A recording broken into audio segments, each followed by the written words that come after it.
लोकशाहीचा बुलंद आवाज, रिपब्लिकन वार्ता, महाराष्ट्र। 15वा वित्त आयोग ग्रामपंचायत स्तर या निधीमध्ये केक प्रशिक्षण योजना राबवून मोठ्या प्रमाणात आर्थिक गैरव्यवहार, समिती नेमून चौकशी करण्याची मागणी।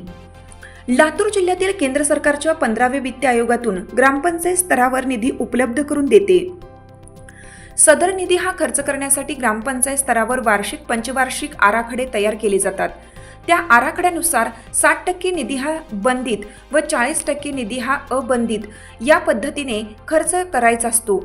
बंदितमध्ये स्वच्छता, पाणीपुरवठा, सांडपाणी व्यवस्थापन या योजना राबवल्या जातात, तर अबंदित निधीमध्ये रस्ता, महिला बालकल्याण, समाज कल्याण या विविध योजनांवर खर्च केला जातो। सदरील आराखड्यात काही बदल करायचे असल्यास ग्रामपंचायत ठराव घेऊन पंचायत समितीला दाखल करते व पंचायत समितीमार्फत सदरील प्रस्ताव जिल्हा परिषदेला जातो व सदरील आराखडा बदलण्याचे अधिकार हे मुख्य कार्यकारी अधिकारी जिल्हा परिषद यांना आहेत। लातूर जिल्ह्यातील निलंगा, देवणी, शिरोळ, अनंतपाळ तालुक्यासह इतर तालुक्यात 15वा वित्त आयोग ग्रामपंचायत स्तर या निधीमधून केक प्रशिक्षण योजना राबवण्यात आली। सदरील योजना राबवताना सर्व नियमांची पायमल्ली केली गेली। त्यामध्ये विशिष्ट 2-3 एजन्सीला सदरील काम देण्यात आलं।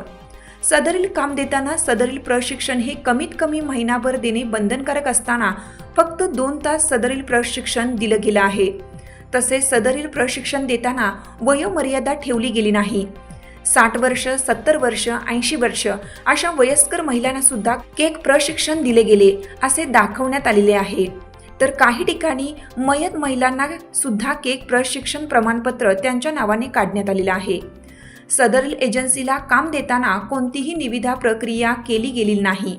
त्यामुळे त्या एजन्सींच्या म्हणण्याप्रमाणे प्रत्येक प्रशिक्षण महिलेसाठी मोठ्या प्रमाणात खर्च केलेला आहे। तरी 15वा वित्त आयोग ग्रामपंचायत स्तर या निधीतून केक प्रशिक्षण या योजनेतून मोठ्या प्रमाणात आर्थिक व्यवहार संपूर्ण जिल्ह्यात झालेला आहे। तरी सदरील आराखडा बदलण्याचे अधिकार हे मुख्य कार्यकारी अधिकारी जिल्हा परिषद यांना असताना सदरील आराखडे बदलले का किंवा सदरील एजन्सीला सहकार्य करा यासाठी जिल्हा परिषदमधील अतिवरिष्ठ अधिकाऱ्यांनी दबाव आणला का?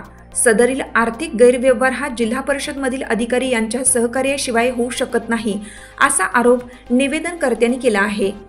यावेळी राष्ट्रवादी काँग्रेस शरदचंद्र पवार पक्षाचे जिल्हाध्यक्ष संजय शेट्टे, प्रदेश सचिव संतोष शिंदे, जिल्हा कार्याध्यक्ष रशीद शेख, जिल्हा उपाध्यक्ष लक्ष्मीकांत तवले, जिल्हा प्रवक्ते रामराजे आत्राम, ॲडव्होकेट यशवंतराव भोसले, लातूर तालुका अध्यक्ष भक्ताराव बागवान, सनावला शेख, चेतन पाटील, पुरुषोत्तम पाटील, फारुख तांबोळी, जाकीर सय्यद, शहादत खान पठाण, उत्तमराव लोंढे, विनोद गिरी, पांडुरंग बेबडे, काकासाहेब भगाडे, दीपक गवळी, नितीन कांबळे, खांडेराव देडे, प्रज्वल मस्के, अक्षय कांबळे व संघटनेतील नागरिक उपस्थित होते।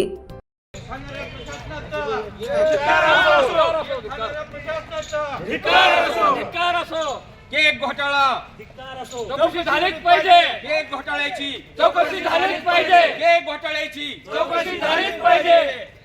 संबंधित अधिकाऱ्याचे चौकशी झाली।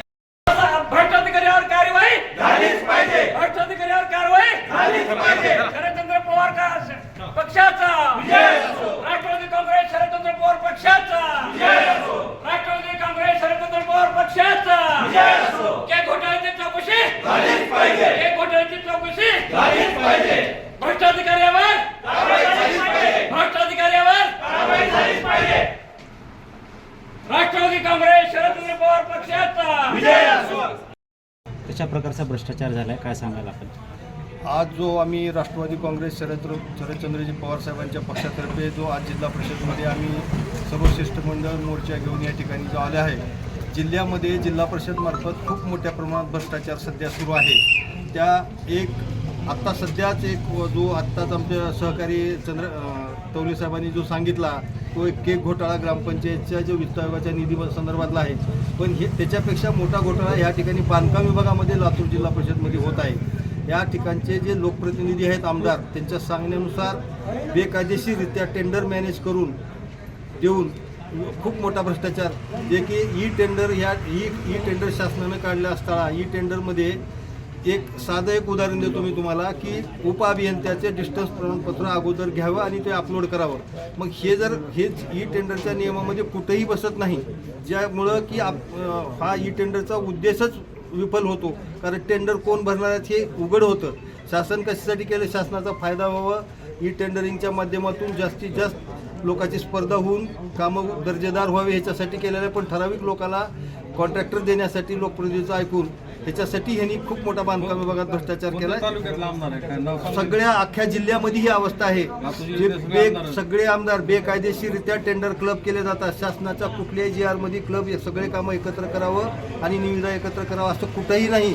आणि कुठल्याही प्रकारे असं उपअभियंत्याचं अगोदर प्रमाणपत्र घ्यावा आणि तो अपलोड करावा असा कुठंही नियम नसताना ह्या जिल्ह्यामध्ये ह्या पद्धतीने जिल्हा परिषद मार्फत हे खूप मोठं षडयंत्र ह्या ठिकाणी झालेलं आहे आणि याची चौकशी व्हावी हे निवेदन आम्ही आत्ता आदरणीय शिवसाहेबांना दिले. सध्याच्यावर काय सांगाल आणि पुढे काय करणार आहेत यावर काय सांगता? मी थोडक्यात तुम्हाला सांगतो.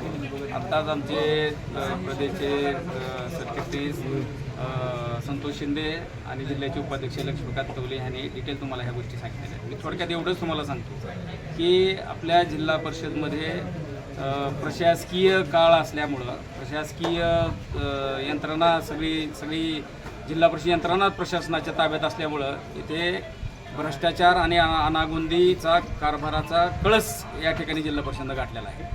आता बघताय आपण की ज्या गोष्टी यूट्यूबवर फ्रीमध्ये आहेत त्याच्यासाठी हे शासनाचं बजेट लोकांना प्रशिक्षण देण्यासाठी वापरत आहेत. जिथं 10 महिला नाही आहेत तिथं 150-150, 200-200 महिला लावतात. पहिले एक बिल पुन्हा कमी करून बिल म्हणजे ते बार्गेनिंग केल्यासारखेचे असले प्रकार इथं होत आहेत. आणि या जिल्हा परिषदेचे अधिकारी आणि खालचे ग्रामसेवक असतील किंवा BDO असतील यांना कुठला लगाम राहिलेला नाही आहे. आता संतोषरावांनी सांगितल्याप्रमाणे ज्या पक्षाचा आमदार ज्या मतदारसंघात त्यांना म्हणेल तो कायदा. आणि ह्या सगळ्यामध्ये ह्या सगळ्याचे खालच्या ग्रामसेवकापासून ते वरी CO पर्यंत आणि त्या आमदारापर्यंत ह्या सगळेचे लागेबंदे ह्याच्यामध्ये आहेत. त्याच्यामुळं आता या ठिकाणी जिल्हा परिषदला नवीन आलेले CEO आणि ते राहुल मीना हे जरा चांगले अधिकारी दिसत आहेत. आता आम्ही त्यांच्याशी भेटलो, त्यांच्याशी बोललो, त्यांची काम करण्याची पद्धत जरा चांगली वाटते. नवीन अधिकारी दिसत आहेत. त्यांना सगळं आम्ही सविस्तर या जिल्हा परिषदमध्ये काय चाललंय हे सगळा काळाबाजार त्यांच्या कानावर घातलेला आहे. आम्हाला अपेक्षा आहे त्यांच्याकडनं ह्याच्यामध्ये नक्कीच सुधारणा होईल. आणि ह्या केक घोटाळ्यामध्ये तुम्ही बघितलं असाल आम्ही केक प्रेझेंट दिला आता CEOला, तर त्या केक घोटाळ्यामध्ये जे दोषी असतील आणि संतोषरावांनी सांगितल्याप्रमाणे जे बाकीच्या सगळ्या टेंडरिंग प्रोसेसमध्ये जे दोषी असतील त्या अधिकाऱ्यावर या ठिकाणी कारवाई झाली पाहिजे. यासाठी आम्ही यांना तर भेटलोच, आता जाऊन जिल्हाधिकाऱ्यांना पण आम्ही या ठिकाणी भेटणार आहोत. आणि यावर कारवाई नाही झाली तर आम्ही ह्याचा पाठपुरावा राज्याच्या मुख्यमंत्रीपदापर्यंत करणार आहोत हे मी आपल्याला या ठिकाणी सांगू इच्छितो. रिपब्लिकन वार्तासाठी लातूर जिल्हा प्रतिनिधी Sagir Momin. Subscribe now and press the bell icon. Never miss an update.